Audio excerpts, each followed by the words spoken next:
of those 12 million files, there's like more than 6.5 million documents, 500,000 spreadsheets, million emails, and 300 images. Why do you need that many images in your bank account files, dude? I don't. I got one image. It doesn't show much.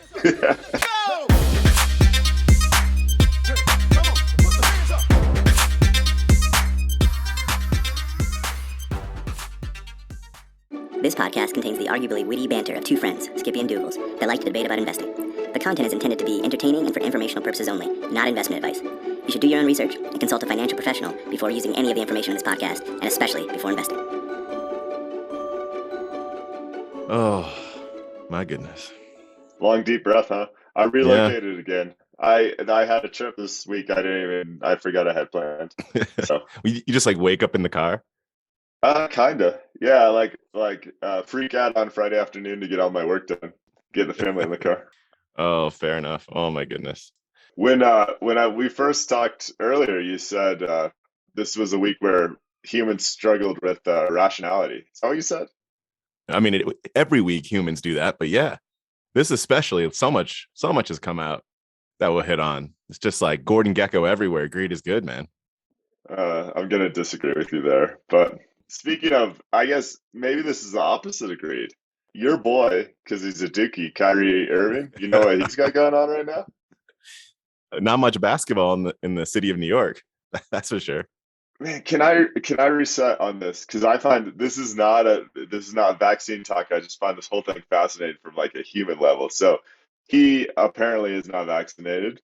He makes 30-some million dollars a year, and the state of New York has a mandate that you can't be in the basketball arena if you're not vaccinated. Like, it's just for fans, for everybody. So right now his team, who might be the favorites to win the NBA title, are practicing at home without him. They did some preseason stuff like out in Vegas. The whole team was together, including him. Then they came back to their home stadium to do some practicing games, and he was just not there. And right now, they're debating how they might handle that for the entire season. Is this not the craziest thing you've ever heard?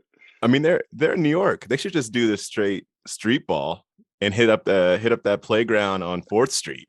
That's would you go see? You go watch? Say Rucker Park, man. Yeah, I guess outdoors. Well, so what's funny is Steve Nash, the coach, got asked like, "Are you guys going to relocate to allow to like Jersey or something to allow Kyrie to practice?" And he's like, "No, this is like our home. This is our home arena. This is our like." So how much is he giving up a game?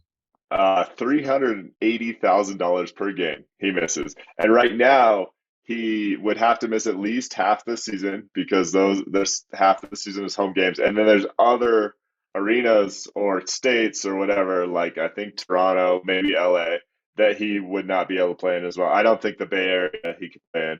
Can you imagine, man? Like, if your job is this and just, I mean, United Airlines said that people need to get vaccinated, right, to keep their jobs. Yeah. And people were all over it for, I don't know, whatever, 60, 70 grand a year, whatever they're making, good, healthy salaries. Kyrie is willing to give up almost 400 grand a game. Per game, man. To me, when I thought about giving up 400K, which obviously I wouldn't be doing, I was like, if I could easily give up, and really it'd be for the whole season, let's just call it like $16 million. If I could easily give up $16 million, that means I'm overpaid, in my opinion. I can't disagree with that. I mean, is there a better? Or his conviction is that strong. I don't know what his. On the positive side, I will say that's strong conviction, because as soon as someone put, I don't know, $400 in front of me, I'd be like, what do I have to do? Yeah, tell me anything. You're like the people with that fear factor. I'll eat spiders. How many snakes are you dropping on top of me in this cage for $400? Oh man, yeah. There's something. I don't know if it's irrationality, rationality, but that's a thing. Just the thought about giving up that much. It's a thing. It's a thing. What's in your fishbowl to kick this thing off? All right, so I want to get your opinion specifically on this tweet. It says, "It is bad for society that it's easier to invest millions of dollars in an NFT, non fungible token, than a startup." Thoughts? the startup investment regulation, like philosophy and the way it's implemented, is quite nonsensical. So I'd broadly agree with that point, like generally. The big question, or a big question that it raises, is what kind of behavior does that cause? Yeah, well, I want to get to the behavior piece, but I think my pet peeve, I can tell like you've been through that raising money for a startup piece and it annoys you. The thing that annoys me is the classification for accredited investors, which is Yeah. a similar nonsense. It's just this random arbitrary value of net worth or income per year. And I would say that investments that accredited investors could make, or even well educated people about startups, make more sense and are, in most cases, more logical and rational than buying an NFT. And so, what I see happening here is kind of this, there's tons of money out there. I watched a documentary on the Fed this week, and it As one really does. it hammered on a lot of the things we discuss with James McIntosh, but things we constantly discuss on the show about quantitative easing one, quantitative easing two, and basically how there's so much money out there that is looking for a home, and it's finding a home in riskier assets like junk bonds, but it also appears to be finding a home in riskier cryptos and non-fungible tokens associated with blockchain technology with an image and all these other things. And I guess for me, this tweet just hammered that home. It's like there's money out there that is finding a home, and it's finding a home in nonsensical, non-valuable things that don't have cash flows when it could be finding a home in companies that actually have, maybe in some cases it's a small percentage chance, but some chance of turning into real wealth long term. So I'm gonna hop on piggyback off that in 1 second. Before I get to that, there were a couple of responses to this tweet that I was just like, it misses the whole point. So Sam Altman sends out this tweet. Sam Altman of Y Combinator sends out this tweet, and just a couple of things that folks said. Why don't we invest in startups through NFTs? Was one reply. Another, what if investing in an NFT equals investing in a startup? Like, what? Like, what does that even mean? Anyway, so I'm going to go into some listener mail to piggyback off what you just said. So we had Henry this week sends in some listener mail. And what he sent in was this Vice article that's called Investors Spent Millions on Evolved Ape NFTs. Now, there's actually 4 more words in the title of this article. I'm going to reread the first part of it, and you tell me what those 4 words are. So I'm going to reread this. Investors spent millions on Evolved Apes NFTs. What are the next 4 words? Scam. That's one. Yeah, that's one word. that's one word. But you got 25% right. Then they got scammed.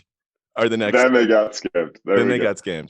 So this is a Vice article, and we can skip through all the detail of it because you kind of get most of it from the title. There's this Evolved Apes organization, let's call it, like a organization that was selling NFTs of what you can imagine are apes. Yeah. And what they were building this game, like an ape fighting game. And so they were taking on investors through these NFTs, got over $2 million, right, that was put into it. And then surprisingly to everyone, they disappeared. Okay. So the thing I think I like most about this article is, so this happens, right? And they disappear. And it sucks when people like lose their money like this, right? Flat out. Sucks. The scam sucks. So what the folks did was they then revolted and created an anti-ape organization. And they appointed the leader of this organization, one Mike Crypto Bull. This sounds like Lord of the Flies or something. Yes. Or there were some Fight Club references in the article, but I've got Lord of the Flies based on that description. But so I'm basically just going back to what you were saying. When there's money out there and it's just looking for whatever, and this goes back to the point of where risk seeking as opposed to risk taking, which naturally happens in investing, people are looking for all kinds of things, including evolved apes. Oh no, Well, actually, sorry, JPEGs of Evolved Apes. no, so I had questions. I skimmed through this article and I probably missed it, but fill me in on some facts here. So, one, they bought the ape, the NFT of the ape. They still technically own the NFT of the ape. So that piece of the scam did not really happen. Like they still technically own that ape, right? No, well, not only that, yes, and not only that, but so this whole thing was came off was like it's a scam, right? Everyone knows it's a scam. Rug pulled out from underneath all the investors. After that, there's still $50,000 worth of these things that have been sold. Yeah. Oh yeah. So Well, so no, so so yes, first, if you call this artwork, they still own the artwork. What the scam kind of is the game. yeah, is the game. But that leads me to another thing that I saw either this week or last, which I think is hilarious. And it was someone breaking down, we've all run software projects in the professional world, right? And they almost always are over budget and they almost never are on time. And effectively, a lot of these crypto token development things, or even if it's like an NFT blockchain based game, it's a software project, a lot of times run by volunteers for free. And the point was people in the crypto space are trusting these technology roadmaps as if they're actually going to come true. And they never come true in real life. So they broke down some recent examples. I'll try and find this and put it on the Twitter at Skippy Doogles. But it was like this coin jumped 200% based on this technology roadmap that we all know is never going to come true, but looks it's a really fancy PowerPoint slide. But if it that's does, another sign. But if it does, yeah. but if it does, it's not going to come true. But if it does, yeah. No, that's funny. That's really if you funny. got money, yeah, I mean that you're looking to park somewhere, buy some apes. It's funny. I saw those apes when they first went crazy because that was when we did a breakdown on the hundreds thing, the NFT things for the Bomb Squad, which is street art out of LA. If you guys are interested, and they rode that wave, and it seemed, I mean, they're cool looking, but it never seemed super legit. Just browsing through them. I wonder if they'll get that scam money back or not. Do you wonder? Not really. Yeah. I mean, that's my larger point or my larger question, and I could dive back into the article, but it's like, what is the scam here? Is it this technology roadmap of the game that they never delivered on? And then what would be like effectively the legal ramifications of being like, well, we were gonna do this, but then we didn't. Yeah, I actually don't know what contractually. I have no idea. I don't. There's no. I mean, I think you know that, Douglas. There's no contract here. This was like, this is what we're gonna do. Give us your money, and then a bunch of people gave them their money, and then they said we're not doing that anymore. I don't know what level of scam this is. I'm not trying to make light of it, and I feel bad for the people that got taken, but only Mike Crypto Bull can shed light on the situation. Well, I did like my Crypto Bowl and some others have effectively said, like, we'll just make our own game. Like, we like this idea. We're going to make it happen. And there's no reason why it can't in my eyes. So hopefully it ends up more valuable for them long term. I'll keep my fingers crossed on that one. What kind of... you were putting all your hope in all the wrong places. Okay. I'm hopping back into the fishbowl on this greed is good train. What do Shakira, Claudia Schiffer, and the King of Jordan all have in common? Something with their hips. Maybe that's unverified. I can't verify that. Maybe what they all have in common is that they have offshore companies that are trying to hide money for them. Apparently, according to the Pandora Papers. You read about these papers? This stuff, sometimes I have a hard time reading about because it gets so depressing to me. Enlighten me, please. Back in 2016, the International Consortium of Investigative Journalists came out with the Panama Papers. So they like the alliterations is what's going on here. The Panama Papers were documents from one offshore service, right? That was people were going through in order to create these offshore companies. These papers showed over $11.3 trillion that is sitting in offshore companies because they went through 14 offshore services. So basically what they did was They got millions and millions, like 10 million plus confidential files. And then they got journalists from all around the world. So journalists from all sorts of different institutions. And they had to do that because of where all the companies are, right? So they could be able to get access to the data. So all these journalists went through this treasure trove of papers, and it's from these 14 offshore services to look at who's hiding money where. And it's really, I don't know, phenomenal. I don't know what else to call it. This web that's been created and the types of people that are involved. There were like oligarchs in Russia, right? Then you've got Shakira with her, as you pointed out, she has unlying hips, but apparently she's got lying bank accounts. And it's $11.3 trillion. Now, what they don't know, because they just see like the data here, they don't know how much of this is, I'll call it legit versus not legit. And by legit, meaning that in order to do your international like transactions, maybe you just needed like this offshore account and it's not something that you're trying to use for tax evasion. But I would assume that you've got to make some kind of a leap that says that most of this is, I've got my money in the US and their tax rate is 38%. And so I want to move it to a place where the tax rate's lower. And so therefore I have my offshore account. Yeah. You have to assume a lot of it's that. But it's not just cash sitting in bank accounts. Like what they're doing is they're putting this money in these offshore accounts and then buying a bunch of homes in like Malibu. Like the King of Jordan owns like 16 houses in like Malibu, right? I want to Airbnb one of those houses, shoot. But greed is good. Greed is good. So here's the stats, right? 3 terabytes worth of data, almost 12 million files from 14 different sources. Of course, of those 12 million files, there's like more than 6.5 million documents, 500,000 spreadsheets, million emails, and 300 images. Why do you need that many images in your bank account files, Doogles? I don't. I got one image. It doesn't show much. Well, part of me thinks it's unfortunate that the world tax codes have evolved to a place where they're so complex that you can dodge things this way. And I'm sure there's blame to go around. Is that your conclusion? That's my conclusion. Skippy says, I'm sure there's blame to go around. It's not like one event, right, that causes this. This is years and years of looking at tax codes.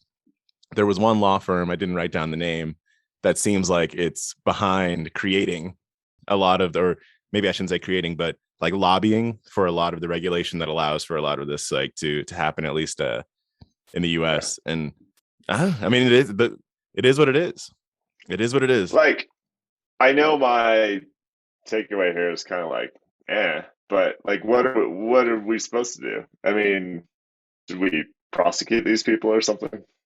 No, Great. I think that's a good question. My takeaway from stuff like this is largely just visibility. To a certain extent, awareness is a good first step for us to figure out if there's something that would make sense to do here. But for me, it by itself is what it is. Maybe visibility, awareness. It's mixed in with all this other stuff that we're seeing right now. You know, that you're talking about, like you got money, it's got to go somewhere. That we're at this place where money is this fluid concept almost right now. That's just kind of. Can I take a side tangent on that a little bit? This documentary on the Fed featured the president of the Minnesota Fed prominently, and it had the usual line of questioning with like, hey, you put all this money into the economy and the people that really benefit are the people that hold stocks and the people that own homes. And so you're completely screwing everyone else. His argument, which I've thought about a lot over the past 3 days, is if you don't own stocks and you don't own homes, then your most valuable asset is your job. And we're going to do everything in our power to make sure that there's a job available to you. So he says, all the unintended consequences of making the 1% incredibly wealthy, or, you know, the wealthiest Americans incredibly or more wealthy, and that contributes to that widening gap between rich and poor, I don't care. That's collateral damage in helping the poor. Could you please tear apart that argument for me? So I have to take him out of the role of, you know, being a governor, the Fed, for a sec? Because there's like, what is the job of the Fed? I think is a question that you then have to answer. But if I take that hat off of this gentle person and just say, let's just take that line. I don't know what schmigadoon means, but it makes me want to say schmigadoon a whole bunch, I guess is what I'd say. Because going back to this concept that 81%, I guess, we found of economists disagree with around R is greater than G, right? From capital. If you're saying that the G is always going to be less than the R, meaning that what you get from labor will be always less than what you get from capital, then somebody that's saying, well, if labor is the thing that you own, we're going to make sure labor happens, as opposed to saying, if labor is the only thing that you can own, let's figure out how you can get into G. You're perpetuating the issue. I mean, but again, what's the role of the Fed, right? What is the role of the Fed in that? It's difficult to answer. Well, I do want to briefly reset on R greater than G, because I don't think if you're a new listener to the show, we haven't defined that. What Doogles is really talking about there is return on capital, meaning like typical investments, whether it's housing or equities or whatever else, versus the growth of, was it too simplistic to say labor wages, Doogles? Yeah, I mean, I think that's so. There's a hypothesis out there that in well-developed economies, the return on investments might always or largely be greater than the return on like your wages. And if that's the case, there's significant ramifications there because it widens that wealth gap. So point being, what frustrates me about that statement, and I'm not even sure that statement's wrong, is that it seems to say you can't help one without helping the other. And it seems like if you say your job is to get the poorest of the poor jobs, by all means, like go do that. But there should be a way to do that without giving like millions and millions of dollars to the people sitting in their vacation homes in the Bahamas doing nothing. I don't think those things have to go hand in hand. Agreed. And this also gets to, there was something that you sent to me earlier this week showing the impact on inflation on different income groups. If nothing else, I think there's broad, I'll call it agreement, that the job of the Fed is on one hand to control inflation, on the other hand to control employment rate. Like if nothing else, and they do that through money supply effectively. Yep. If protecting your job is, that's the thing, that's the righteous move that we're making. But if the inflation, if the way we're controlling inflation actually has a broader impact on the poor anyway, and you can hit on some of the stats I think that you sent over. Do you have it in front of you? Yeah, so that's Charlie Bellello on Twitter. I'm probably saying that wrong. Sorry, Charlie. And this ties last week, Doogles, you talked about rents rising on average 16% in the last year. And he's just simply saying, well, in a high inflation environment, inflation hits the poorest the hardest. And the stats he uses to break that down is the percent of income used on basic goods if you make less than 40K a year, right? So if you make more than 40K a year, you spend like 7% on groceries. If you make less than 40K a year, you spend almost 10% on groceries. On rent, if you make less than 40K a year, you spend as much as 14% of your pre-tax income on rent. If you make above that threshold, looks like it's less than 6%. So the point being, just your basic necessities and goods take up a larger piece of the pie. And so I go back to the guy at the Fed being like, well, who cares if we're printing all this money? We're giving people jobs. Well, if you're giving people jobs that make less than 40K a year and inflation is running out of control because of all the money you're printing, you might be hurting their purchasing power in a way. Like I'm not convinced that it's a slam dunk that the Fed has helped the poorest of the poor. When I watched that video of the Fed guy saying this, just the hand movements, that it was like whatever's about to come out of your face is so pre-scripted. Well, to be fair, To be fair, he said, I get these questions all the time and I'm sick of these questions. He also said, and if you want to dive in, guys, this is a PBS Frontline documentary called like "Don't Fight the Fed" or something. It came out this year. Um, he also said the only people that ever ask about income inequality and the wealth gap are people on Wall Street. When I talk to congressmen and senators that represent the poorest district of our country, they don't talk about this. They say, "Get my people back to work," and it's just like, I think you're missing a lot of key pieces to this puzzle, man. I really do. Oh man, I keep having to woosah. All right. Yeah. So Okay. that's my rant. Get me on to something else. Go somewhere else. I'm gonna double dip fishbowl here.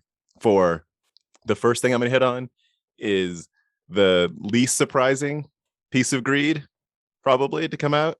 And the second thing is I'm not gonna say it's the most surprising, but it's like just an interesting little story anecdote that I'll walk you through.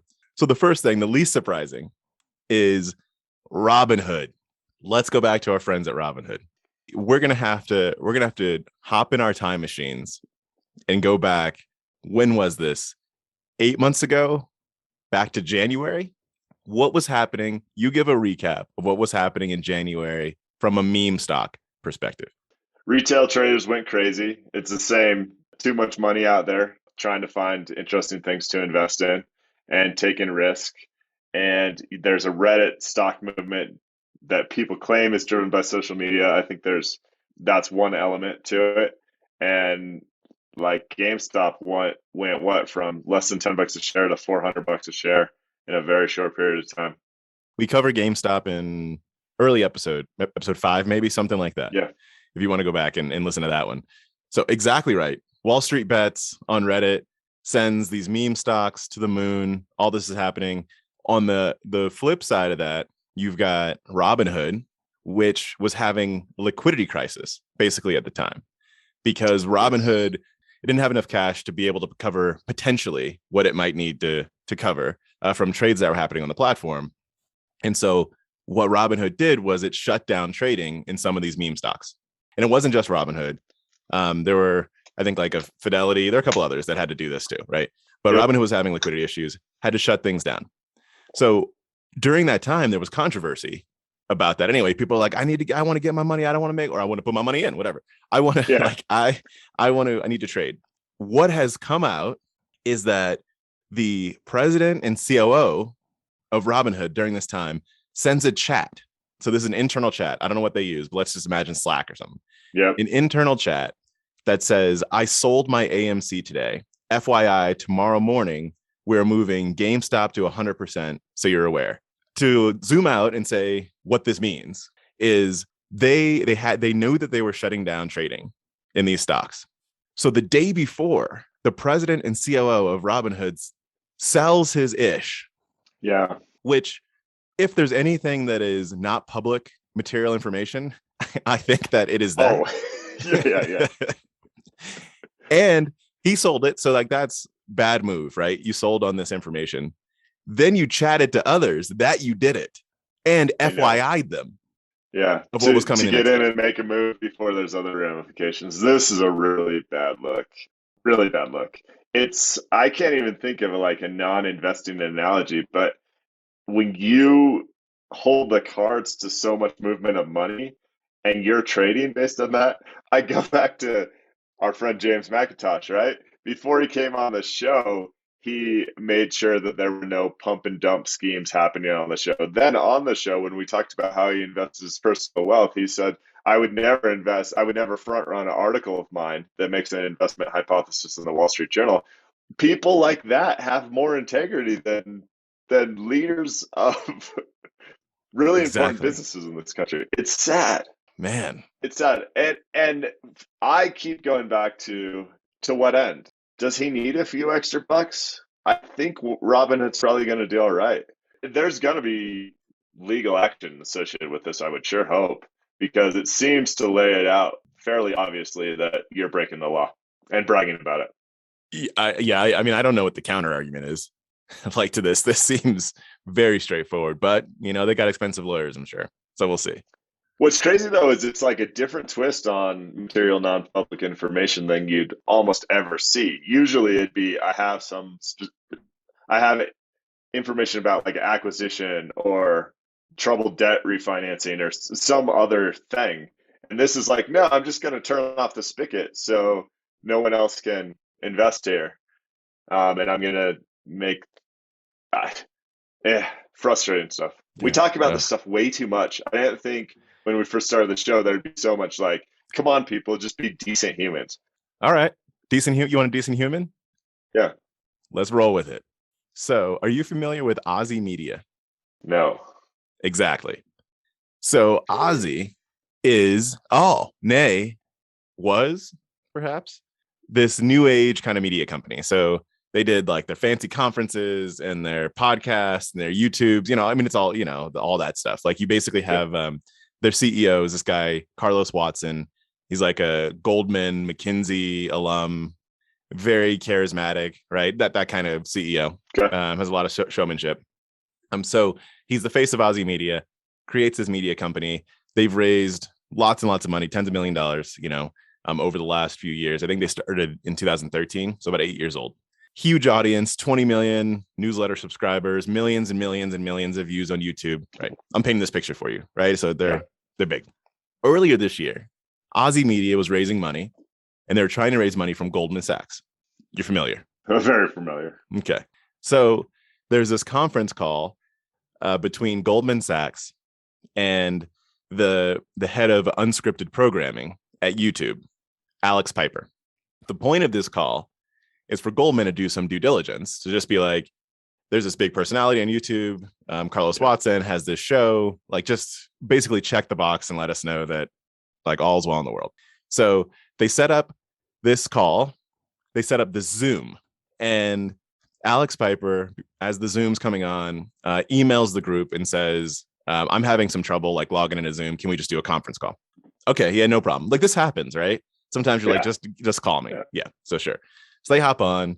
Alex does what you'd expect during this kind of thing. If all's well, is it's like, oh yeah, Carlos is great leader, super charismatic, like knows how to do all this stuff, checks all the boxes. But during the Zoom, the folks at Goldman were like, something sounds kind of weird. Like there's something that's kind of off. Like it's like is the voice like a real voice? Like it was just something seemed wrong. So afterwards, they reach out to YouTube. I think they went through Alex Piper's assistant. Can I predict what is going on here? Did he play both roles? Was he pretending to be the guy from YouTube, saying he's a good guy? Well, who pretended is a question, but yes, there was pretending. So the claim is that it was the COO of Aussie Media that used a like digital voice alterator, right? So after the call, the folks at Goldman, they reach out to YouTube through Alex Piper's assistant and said, because there was an email address they were going back and forth with, and apparently this email address was not real. And so they reached out through the assistant and said, like, can we talk to Alex Piper? Alex hops on and he goes, I don't know who you people are. I've never talked to any of you. Right. I should have laughed, man. I know. So as they're like digging in deeper, it turns out, I'm going to say everything was fake. It's not quite everything, but to the extent of the size of all this stuff, like wasn't real. And so they're digging into numbers and they're seeing that when you look at the views of the YouTube videos, they're so big, but the number of comments were small. And if you look at the ratio that is typical among YouTube videos, like that's just not the way that works. And so it turns out they were spending just lots and lots of money on getting like views, and they were spending money on things like, I didn't even realize that this was a thing, but it makes sense. It's like a behind the scenes web browser pop-up where like you can open a page without the browser knowing you're opening a page that gives you views. So they're spending money on all this stuff to have this image of this big media company that did not / I think as of this talk, like does not exist anymore. It's unfortunate. I'm not trying to spend the whole episode like throwing shade or casting stones because I'm far from perfect, but like this stuff just makes you shake your head. Let me tell you, it ties in. I wasn't planning on talking about this. This week, the president of the Chicago Fed, Charles Evans, went on CNBC and he said, we follow the ethical guidelines and the code of conduct conduct, which is actually quite tough. Turns out someone went through the code of conduct for the Fed, and there's a voluntary guide for conduct for senior officials. I mean, you can't make this stuff up. And it's just around every corner these days. And this ties on, if the listeners didn't make it through last week's show, of two Fed officials that were trading way too much and have resigned because of it, and clearly using special information they received with their relationship to the Fed to do that. So our rules are tough every corner, and they're voluntary. Yeah, but they're really tough. Let me tell you, if you volunteer to follow them, man, they're tough. You know, one thing I really enjoyed was you shot over this statement. I don't know what this is from exactly, but from David Einhorn that I'd love to chat about for a couple minutes. In light of all this other stuff that we're saying, that there's stuff being faked, there's greed everywhere, investments people are making are seemingly nonsensical. Can you hit on what our boy David talks about? Really, all the stuff we've been talking about, he talked about how crazy the market is and ties it back to value investing, at least the way I read it, which is really important. So he talks specifically about Dillard's and says that they've owned Dillard's for a number of years with Greenlight Capital. And that registers for me because I used to own Dillard's. I just didn't hang with it as long as he did. And Dillard's had a really poor performance through COVID, especially at the start of COVID when all the retailers got crushed. But the story with Dillard's, at least back when I owned it, is it was profitable, it wasn't exciting, and they were buying back shares like crazy. And it's pretty much a family-owned business, family and employees. What happened is it did a whole bunch of nothing for a very long time. And then eventually it shot up. He says 600%. I'm not sure if that math is exactly right, but it went from something around $30 a share to $200 a share, which I guess is 600%. And he wraps with just talking about how he's trying to stay true to his investment philosophy, even though it seems like all the people making significant money right now are either doing it in cryptos, which don't have solid cash flows behind them, or stocks like Tesla, which also don't have solid cash flows behind them. Yeah, and I love the way he wraps this, which in some ways feels like kind of sad that there's so many ifs in this statement, but I love this. It says, the way I look at it now is there's an off chance that owning a share of stock still represents a proportional ownership in the cash flows and profits of that company. And on that off chance, I'm positioned to do very well if that proves to be the case.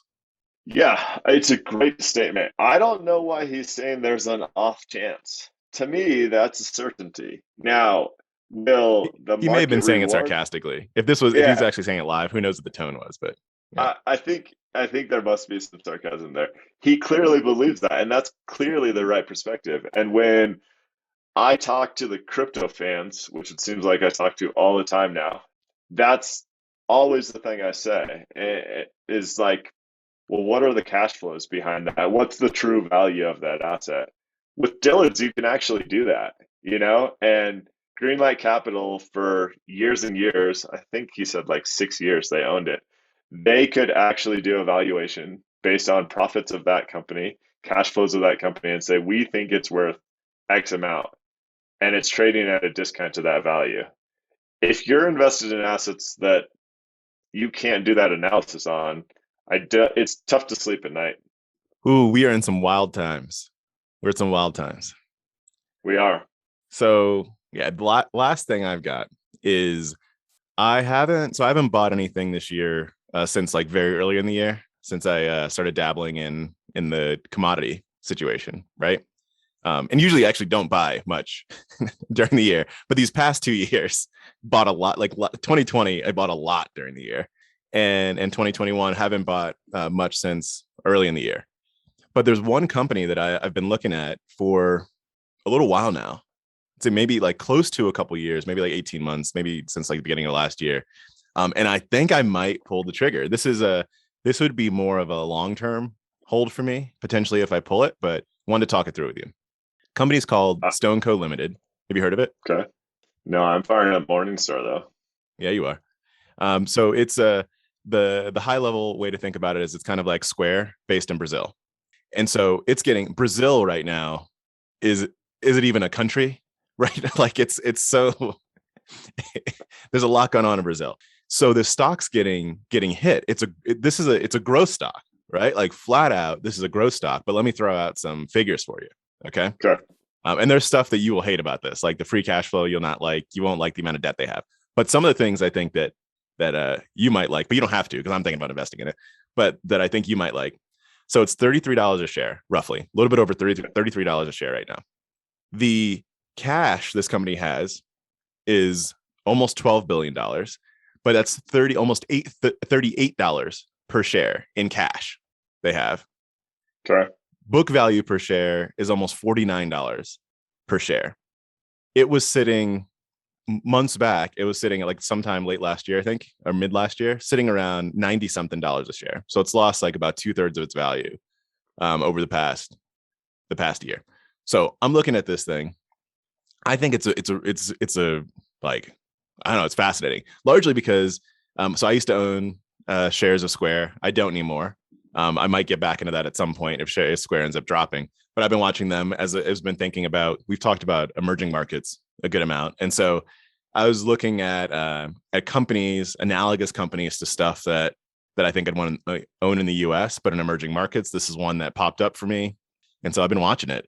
And the place where it's sitting right now, I'm like, if I was going to get into this thing, this seems like some ratios that are favorable.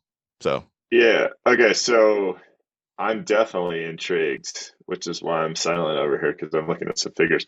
Did I hear you right that you said it currently trades at $33 a share, and how much cash do they have? almost $38 a share. So that's a no-brainer, right? It has $9 billion in debt, $12 billion in cash, and so like there's debt. So the enterprise value. Okay, Yeah. Enterprise market value. I knew I was hearing something right that's because why I was like, yeah, it's the debt. Okay. Yeah, that's why I said there's some numbers you wouldn't like. I skipped those numbers to start out with during the sales pitch. Here's my investment hypothesis. Let's forget all the debt and let me tell you about the good things. Yeah, but it's my point broadly, it's a growth stock. Like flat out it is. They're just it's like hit these ratios now and debt fueled cash. So there's that. But at these ratios now that I'm like, if I were thinking about getting in, like I'm starting to think about it. So I haven't pulled the trigger. I'm still contemplating as to whether this is the price or not, but I wanted to talk that through with you. Well, so one, it's based in the Grand Caymans, so there's no fraud that ever happens there. No, it is based in Brazil. Well, sorry, their headquarters. Ignore the paperwork. Two, is there anything interesting in the 10K? When you say anything interesting, what do you mean?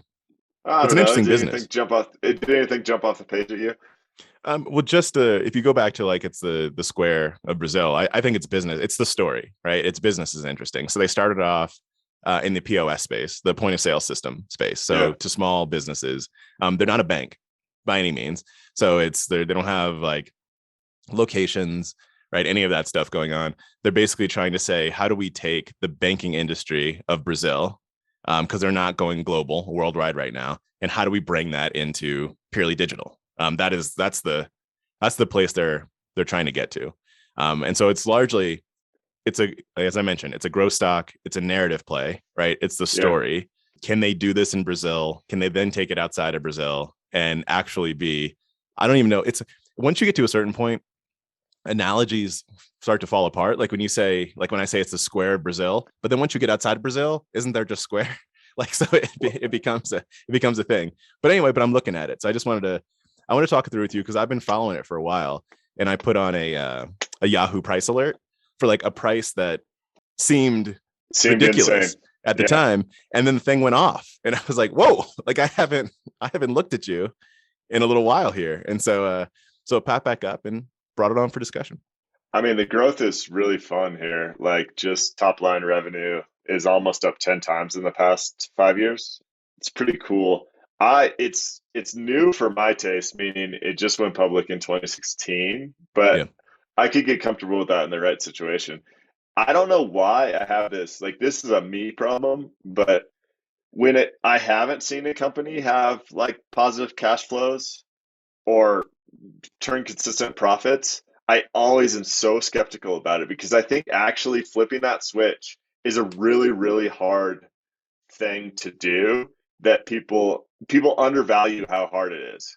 It's not necessarily hard to grow your top line revenue.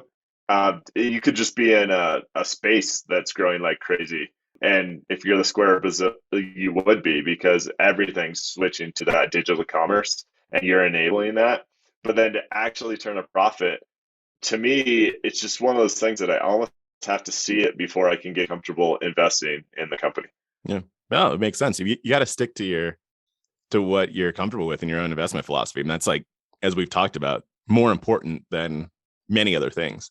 And I told you what I tell you. I said there are two things that I know that you will not like. I didn't even think about the Grand Cayman, so there are probably three. But I said there are two things you won't like. It's the debt and the cash flow. Yeah, I know you won't like nailed it. But they do have. Gosh, so I don't know if this is helpful or not, but off the cuff, I'd like to dive into the 10K and figure out their philosophy with the debt, because with that much cash available to them, why are they using debt to finance operations, or is that a legacy thing? Actually, let me look at one metric here. Are they paying down their debt? Interesting stuff. I love that you brought it up, Doogles. See, they're actually, something huge happened in 2017 where they took on a bunch of debt, and since then looks like they've been pretty good at managing it. I'll do a deep dive. Yeah, and I'll let you know where because I haven't decided what I'm going to do, but it triggered, and I was like, whoa, worth a deeper look now. Small caveat for the listeners here: nothing on the show is investment advice. We've heard that people might like to hear conversations like this, but you'd obviously have to do your due diligence here because this is really off the cuff for us. Yeah. So don't take this as gospel. All right. You got anything else? No, thanks so much for listening. Please hit us up with a review on iTunes. That'd really help us out, help more people hear the show. We're obviously at Skippy and Doogles on Twitter and skippyanddoogles@gmail.com. Thanks, everybody. Thanks, guys.